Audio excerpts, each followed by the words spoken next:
মধ্যপ্রাচ্যে আবারও বাড়ছে বড় ধরনের সংঘাতের আশঙ্কা। এবার দক্ষিণ লেবাননে তীব্র সংঘর্ষে নিহত হয়েছেন ইসরায়েলের 2 সেনা। একই ঘটনায় আরও 4 সেনা গুরুতর আহত হয়েছেন। ঘটনার পরপরই লেবাননের বিভিন্ন এলাকায় নতুন করে হামলা চালিয়েছে ইসরায়েল। এর মধ্যেই সামনে এসেছে যুক্তরাষ্ট্রের সামরিক প্রস্তুতি নিয়েও নতুন তথ্য। বিস্তারিত জানাচ্ছেন মেহেদী হাসান। দক্ষিণ লেবাননে নতুন করে তীব্র সংঘর্ষের কথা জানিয়েছে ইসরায়েলি সামরিক বাহিনী। তাদের দাবি, মাজদাল যৌন এলাকায় সম্মুখযুদ্ধ চলাকালে 2 রিজার্ভ সেনা নিহত হয়েছেন। একই ঘটনায় আরও 4 সেনা গুরুতর আহত হয়েছেন। আহতদের দ্রুত হাসপাতালে নেওয়া হয়েছে। এই ঘটনার পর থেকেই সীমান্ত এলাকায় উত্তেজনা আরও বেড়ে গেছে। ফলে নতুন করে পাল্টা হামলার আশঙ্কাও দেখা দিয়েছে।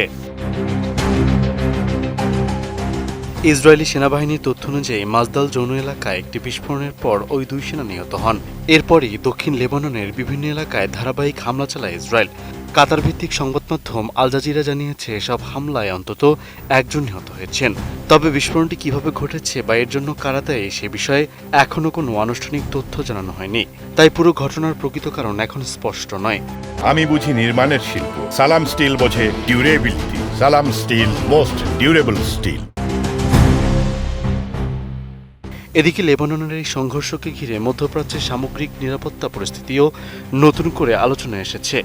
একই সময় মার্কিন সংবাদ মাধ্যম CNN জানিয়েছে, ইরানের সঙ্গে চলমান সংঘাতের কারণে যুক্তরাষ্ট্র তাদের থার্ড ক্ষেপণাস্ত্র প্রতিরক্ষা ব্যবস্থা যুদ্ধপূর্ব মজুদের প্রায় 80% এবং প্যাট্রিয়ট ইন্টারসেপ্টর প্রায় 50% ব্যবহার করে ফেলেছে। এর আগে টমাহক ক্ষেপণাস্ত্রের মজুদও উল্লেখযোগ্য পরিমাণে কমে যাওয়ার তথ্য প্রকাশ করেছিল সংবাদ মাধ্যমটি। এসব তথ্য প্রকাশের পর যুক্তরাষ্ট্রের সামরিক প্রস্তুতি নিয়েও নতুন করে আলোচনা শুরু হয়েছে। মার্কিন সংবাদ মাধ্যম CNN দাবি করেছে, প্রতিরক্ষা গোলাবারুদের উপর এই বাড়তি চাপের কারণেই উপদেষ্টারা মার্কিন প্রেসিডেন্ট ডোনাল্ড ট্রাম্পকে ইরানের বিরুদ্ধে পরিকল্পিত বড় ধরনের হামলা আপাতত স্থগিত রাখার পরামর্শ দিয়েছেন।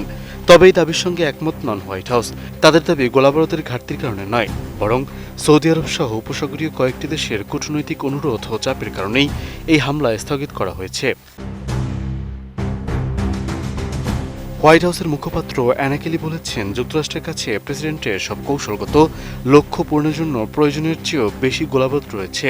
তার ভাষায়, অপারেশন এপিক ফিউরি দেখিয়ে দিয়েছে যুক্তরাষ্ট্রের সঙ্গে সংঘাতে জড়ালে কী ধরনের পরিণতি হতে পারে। একই সঙ্গে তিনি জানিয়েছেন, ভবিষ্যতের যে কোনো পরিস্থিতি মোকাবিলার প্রস্তুতি হিসেবে যুক্তরাষ্ট্রে তৈরি অস্ত্রের উৎপাদন আরও বাড়ানোর নির্দেশ দিয়েছে প্রেসিডেন্ট ট্রাম্প। সব মিলিয়ে লেবাননে ইসরায়েলি সেনা নিহত হওয়ার ঘটনা, এরপর দক্ষিণ লেবাননে ইসরায়েলের ধারাবাহিক হামলা এবং একই সময় ইরানকে ঘিরে যুক্তরাষ্ট্রের সামরিক প্রস্তুতি, সব মিলিয়ে মধ্যপ্রাচ্যের পরিস্থিতি আরও জটিল হয়ে উঠেছে। মেহেদী হাসান, ATN নিউজ।